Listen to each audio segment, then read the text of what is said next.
It is undeniable that the rapid growth in Asia is moving against the world economic trend and has attracted many investors to eye on the new rising region. Despite having shared its border with China, Russia's name is rarely heard in Asia. However, on the Russian Day, the ambassador has stated that his country is acknowledging its presence in Asia and is paying very much attention to the developing nations in the Asia-Pacific region. Our goal is to develop relations with this region and cooperating with those countries, and this time we have our own aim to integrate Russian economy, especially the economy of Far East in Siberia, into this regional context, because it's mutually advantageous cooperation. We have much to, to give to these countries, and we also have much to receive from this region. That's why lately we intensified our relations with, not only on bilateral level, but in the regional level. We are participating in many regional organizations. First of all, we have partnership relations with ASEAN, Russia-ASEAN. We are participating in many other regional forums which are taking place under the auspices of Asian countries.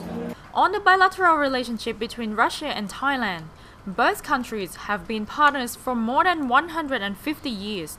Thailand is Russia's biggest partner among the ASEAN countries. In addition, Thailand is the main gateway for Russian people to take their vacation, which is considered beneficial for both countries. Thailand is the biggest trade partner among ASEAN countries, more than $5 million. And we are going to develop these trade relations. So recently there was the 5th session of Thai-Russian Joint Commission on Bilateral Relations. It was chaired from the Thai side by Foreign Minister of Thailand, and they were plan accepted to develop our cooperation in many fields, both economic, industrial, scientific, cultural, tourism including. So from point of view of tourism, last year there was more than 1,300,000 Russian tourists in Thailand. Now we have the second place after China.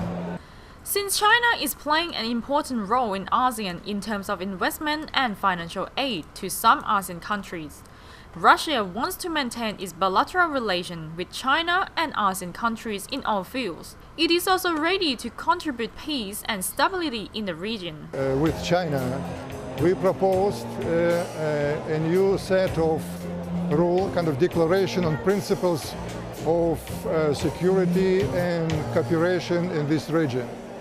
This initiative was put by Russia and China, so we invite all the countries of region to join it, because it's in developing of famous initiatives by Indonesia and by other regional countries. So we think that adopting such a declaration will help to secure more stability and more peace in this region. In terms of economic investment in Thailand, Russia is trying to urge Russian companies to invest more in the country, as most Russian companies already invested in other ASEAN nations. Well, in the region we have quite extended relations. I don't speak about China, because we have very vast volume of trade and economic cooperation. But as far as South Asian countries are concerned, we have extended relations and have investments in Vietnam. We have investments in Laos.